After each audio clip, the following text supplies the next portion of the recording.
చంద్రబాబు నాయుడు గారు అధికారంలోకి వస్తే ఈసారి మాకు చాలా మేలు చేస్తారేమో అని చెప్పి భావించిన ఉద్యోగులు రోజు రోజుకు వాళ్ళ అసంతృప్తి అయితే పతాక స్థాయికి చేరుకొని చివరికి ప్రభుత్వానికి అల్టిమేటం జారీ చేసే వరకు వచ్చింది. తాజాగా కూడా ఉద్యోగ సంఘాల సమన్వయ సమావేశంలో ఏపీ జేఏసీ అమరావతి ఆయన బొప్పరాజు వెంకటేశ్వర్లు నెల్లూరులో అందరూ ఒక సమావేశం ఏర్పాటు చేసుకొని అక్కడి నుంచి మాట్లాడిన మాటలు చూస్తే మనకి ఇది ఈజీగా అర్థమవుతుంది. మిమ్మల్ని నమ్మి ఓట్లేసాం ఓట్లేసిన ఆ పాపానికి మాకు ఇంత అవమానిస్తూ ఉన్నారు. 16 నెలలైంది మీరు అధికారంలోకి వచ్చి ఒక్క రోజైనా ఉద్యోగుల సమస్యల మీద చర్చించారా?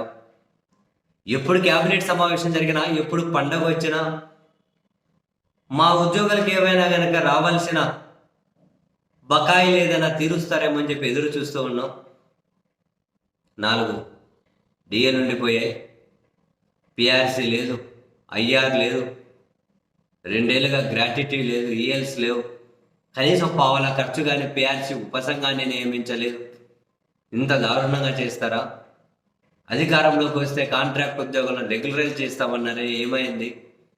మేము అధికారంలోకి వస్తే అవుట్సోర్సింగ్ చిన్న ఉద్యోగుల సంక్షేమ పథకాలు కట్ చేయం, మళ్ళీ వాళ్ళకి ఇస్తామని చెప్పారే.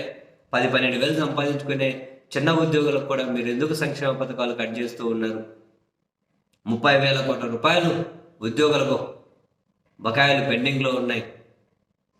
కనీసం ఇప్పుడు క్యాబినెట్ సమావేశం జరిగితే మా గురించి చర్చిస్తారేమో అని ఎదురు చూస్తాం.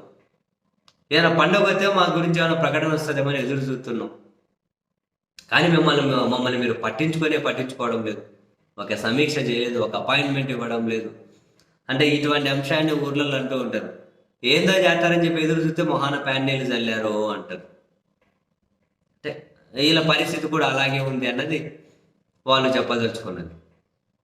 సో ప్రభుత్వానికి ఇప్పటికే అల్టిమేటం ఇచ్చాం. ఉద్యోగుల సమస్యల పరిష్కారానికి కనుక ప్రభుత్వం ముందుకు రాకపోతే తగిన బుద్ధి చెబుతాం, ఉద్యమ కార్యాచరణ రూపొందిస్తాం. అసలు మీ ప్రభుత్వ హయాంలో ఈ 16 నెలల్లో ఉద్యోగ, ఉపాధ్యాయ, కాంట్రాక్ట్, అవుట్సోర్సింగ్ కార్మిక ఏ ఉద్యోగులు 16 లక్షల మంది ఉద్యోగులు ఏ ఒక్కరూ కూడా సంతోషంగా లేరు. మీకు ఓట్లు వేసినందుకు బేజారు పడిపోతున్నారు అని చెప్పి ఉద్యోగ సంఘాల నాయకులైతే ఆగ్రహము, ఆవేదన, అసంతృప్తితో అన్ని కలగలిపి ప్రభుత్వం కనుక ఇకనైనా స్పందించకపోతే ఉద్యమ కార్యాచరణకు సిద్ధపడతామని చెప్పి ఫైనల్ వార్నింగ్ బిల్లు అయితే కొడుతూ ఉన్నారు. మరి